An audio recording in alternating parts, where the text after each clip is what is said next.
Hi అండి, welcome back my channel. నేను మీ స్వాతి. ఇవాళ వీడియో ఏంటంటే ఎంగిలి పూల బతుకమ్మ రోజు నేను బతుకమ్మ ఎలా పేర్చానో, అలాగే బతుకమ్మకు నైవేద్యంగా ఏం చేశానో కూడా ఈ వీడియోలో చెప్తానండి. ముందుగా అయితే నైవేద్యం ఎలా చేయాలో చూద్దామండి. మేమైతే ఫస్ట్ రోజు పులగం పెడతామండి. అది ఎలా చేశానో ఈ వీడియోలో చూద్దాం. ముందుగా ఒక గ్లాస్ బియ్యం తీసుకొని, ఒక గ్లాస్ బియ్యానికి పావు గ్లాస్ వరకు పల్లీలను వేయించి తీసుకోండి. పల్లీలను మిక్సీ పట్టుకున్న తర్వాత ఒక బౌల్ తీసుకొని అందులోకి బియ్యము అలాగే మిక్సీ పట్టుకున్న పల్లీలను కూడా వేసుకొని ఒకసారి బాగా మొత్తం కలిసేలాగా కలుపుకోండి. పల్లీలను మరీ మెత్తగా కాకుండా కొంచెం పలుకుగానే మిక్సీ పట్టుకోండి. పులగానికైతే బెల్లం వాడతామండి. ఒక గ్లాస్ బియ్యము పావు గ్లాస్ పల్లీలు కాబట్టి ముప్పావు గ్లాస్ వరకు బెల్లం పడుతుందండి. ఆ తర్వాత స్టవ్ పైన ఒక గిన్నె పెట్టుకొని ఒక గ్లాస్ బియ్యానికి 4 గ్లాసుల నీళ్లు చొప్పున నీళ్లు పోసుకొని ఎసర్ని తెరల కాగనివ్వండి. ఇందులో చిటికడంతా ఉప్పు కూడా వేసుకోవాలండి. అలాగే మనం పల్లీలని మిక్సీ పట్టేటప్పుడు 2 యాలకులు కూడా వేసుకొని మిక్సీ పట్టుకుంటే టేస్ట్ బాగుంటుంది. నీళ్లు తెరల కాగిన తర్వాత మనం ముందుగా ఒక గిన్నెలో కలుపుకున్నాం కదండి బియ్యము పల్లీల పొడిని, అది వేసుకొని ఉండలు కట్టకుండా కలుపుకోండి. స్టవ్ని మీడియం ఫ్లేమ్ లో పెట్టుకొని మధ్య మధ్యలో అడుగు పట్టకుండా కలుపుకుంటూ మెత్తగా ఉడికించుకోండి. ఒక 10-15 నిమిషాల్లో అన్నం మెత్తగా ఉడికిపోతుందండి. ఆ తర్వాత మనం ముందుగా పొడి చేసి పెట్టుకున్న బెల్లాన్ని వేసుకొని కలుపుకొని ఒక 10 నిమిషాలు మధ్య మధ్యలో కలుపుకుంటూ మీడియం ఫ్లేమ్ లో ఉడకనిస్తే పులగం రెడీ అయినట్టు. పులగాన్ని మేము ఎంగిలి పూల బతుకమ్మ రోజు నైవేద్యంగా పెడతామండి. ఈ పులగం కూడా ఒక్కొక్క ప్రాంతంలో ఒక్కొక్కలాగా చేస్తారండి. కొంతమంది పల్లీలు వేయకుండా పెసరపప్పు వేసుకొని బెల్లం కూడా వేయకుండా చేస్తారండి.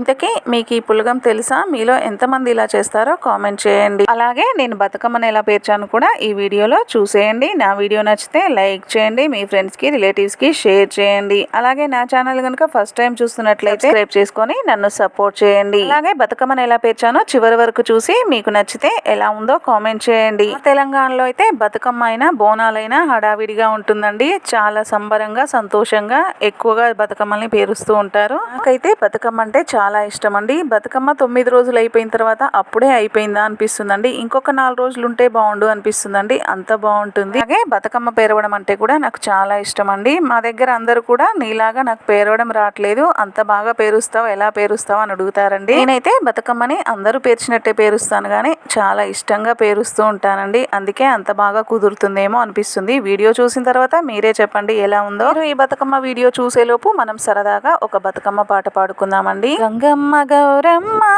కోల్ గవ్వలాడంగా కోల్ గవ్వ జిట్లి పాయే కోల్ కయ్యామయ్యింది కోల్ గంగమ్మ గౌరమ్మ కోల్ గవ్వలాడంగా కోల్ గంగమ్మ గౌరమ్మ కోల్ గవ్వలాడంగా కోల్ గంగమ్మ గౌరమ్మ కోల్ గవ్వలాడంగా కోల్ గవ్వ జిట్లి పాయే కోల్ కయ్యామయ్యింది కోల్ నా బాయిలో కోల్ నీళ్ళన్నా లేవు కోల్ మల్లన్న బావిలో కోల్ మానడైనా లేవు కోల్ సోమన్న బావిలో కోల్ సోలెడైనా లేవు కోల్ కైలాసవాసునికి కోల్ పూజకు వేలాయే కోల్ కయ్యాలేలమ్మ కోల్ నీళ్ళొదలే గంగా కోల్ కయ్యాలేలమ్మ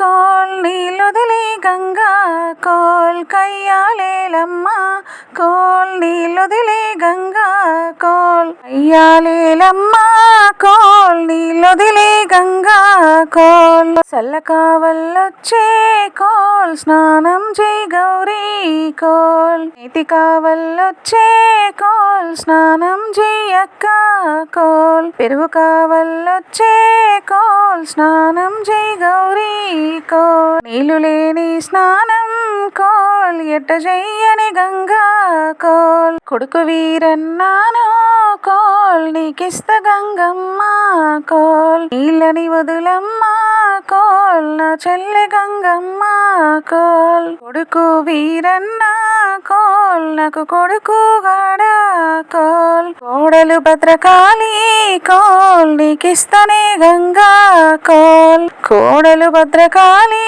కోల్ నా కోడలు గాదా కోల్ నేను పెట్టే సొమ్ములు కోల్ నీకిస్తనే గంగా కోల్ నీకు సొమ్ములుంటే కోల్ నాకు లేవా ఏమీ కోల్ నా కొడుకు వీరన్న కోల్ నాకు గాడ కొడుకు కోల్ కోడలు భద్రకాళి కోల్ నా కోడలు గాదా కోల్ నీకు సొమ్ములుంటే కోల్ లేవా ఏమి కోల్.